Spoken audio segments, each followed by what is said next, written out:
Hey guys, how are you today? And welcome to another episode of F1 on this week, where I talk about what happened in this week, in previous years, in Formula 1. So today I'm talking about the time between the 7th of August and the 13th of August, as that is this week.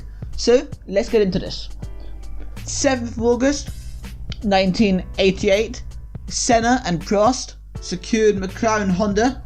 Yes, McLaren Honda, their 10th 1-2 of that dominant season. This was at the Hungarian Grand Prix, and obviously McLaren won that year's Constructors' title with 199 points.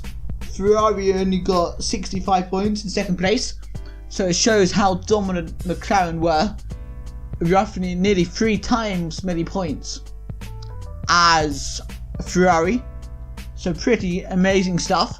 And yeah, of course, I could just spend time laughing now with McLaren Honda, what they're like in real life, but I think this highlights how sad the current state of affairs are at McLaren Honda, with them struggling to be really on the pace. And it's such a historic name in the sport.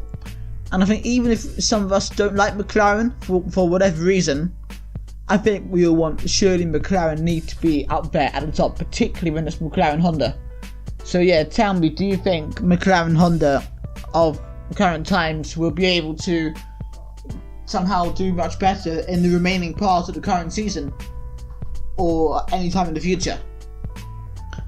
8th of August 2001, Heinz-Harald Frentzen was fired by Eddie Jordan from the Jordan F1 team. And this is interesting because it's halfway through the season. Normally maybe drivers get fired at the end of the season, but very rarely halfway through the season. Obviously we know Kvyat was sort of fired by Red Bull during 2016, so that is an example, but it's very rare that drivers are fired in the middle of the season.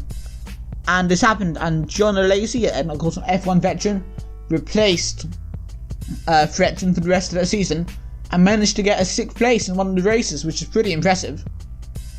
And yeah, that's pretty interesting. Here I want to talk about Eddie Jordan. What do you think about Eddie Jordan? You know, he always has these scoops about crazy F1 stories, and of course he was a team owner at one point. What opinions do you guys have on him? To be honest, I don't even know my opinion on him, to be honest. But yeah, tell me in the comments. 9th of August 2007, this is basically continued backlash of what I was talking about last week, of qualifying from the 2007 Hungarian Grand Prix. There were lots of rumours going around in the British newspapers saying that Hamilton and team boss Ron Dennis had loads of arguments with lots of swear words, essentially. I don't know whether this is true or not, whether this happened, but okay, we know Hamilton stayed at the team for quite a long time, so it can't have been that bad. And it's interesting that the British newspapers may have been trying to get Hamilton into trouble with his team. And this, links to why are British press sometimes anti-Hamilton? Why are British people sometimes anti-Hamilton? What do you guys think of Hamilton? Tell me. I like him as a driver, but I don't know if I like his personality. I think he thinks he's bigger than the team. I don't know if I like that. But yeah, tell me in the comments what you think about him, and why the British press and newspapers seem to be sometimes anti-Hamilton. 10th of August 1997, another Hungarian Grand Prix, and this time Damon Hill was left devastated. He wasn't able to win. He was dominating that race, then the hydraulics failure stopped that from happening, and Jacques Villeneuve was able to take victory with only a lap to go. The hydraulics failure happened when there was 3 laps to go, so close to winning in a pretty uncompetitive car.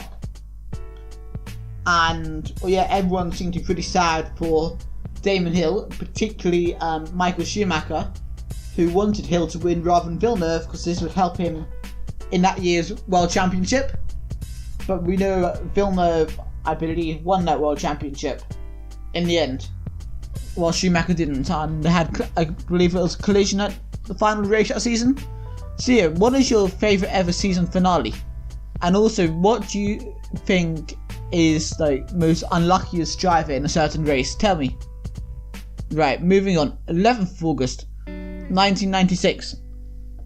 Jack Villeneuve took his 3rd win in his debut Formula 1 season, again at Hungarian Grand Prix, so this means he had won now 2 Hungarian Grand Prix in a row.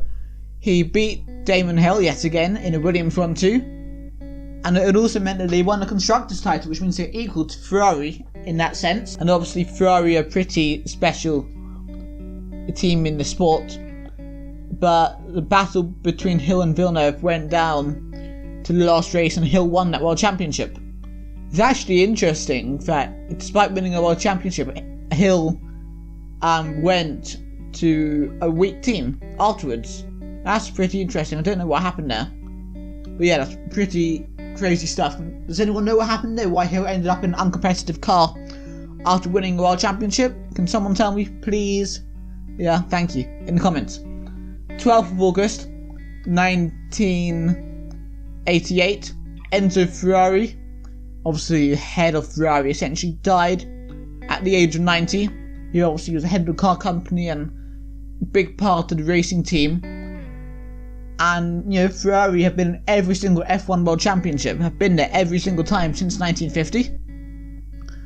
And quite nicely in 1988, at the Italian Grand Prix, Ferrari got a 1-2, which is the only race McLaren didn't win that season. So sort of a nice time for them to win, I would have thought, at that year's Italian Grand Prix. Finally, to talk about today, 1989, the Hungarian Grand Prix.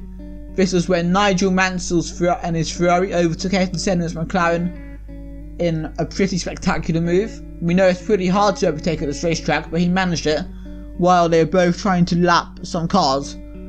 And yeah, we know Senna is meant to be great at wheel-to-wheel racing, but Mansell destroyed him here. And yeah, pretty special stuff, especially if you're British. And tell me, how do you think Mansell compares to other top drivers in F1? So yeah, that's the end of this week's video, and I'll see you guys next week for more F1 on This Week. Thank you for watching my video. If you enjoyed the video, please leave a like. If you really enjoyed this video and you want to see more videos like this and other types of videos, please subscribe to my channel. If you have anything to say in the comments, please leave a comment in the comment section down below. Also, go and check out the video that should be on screen right now, and come and follow me on Twitter, BigGaming342, and Facebook, BigGaming342, and I'll see you guys very, very soon. Goodbye.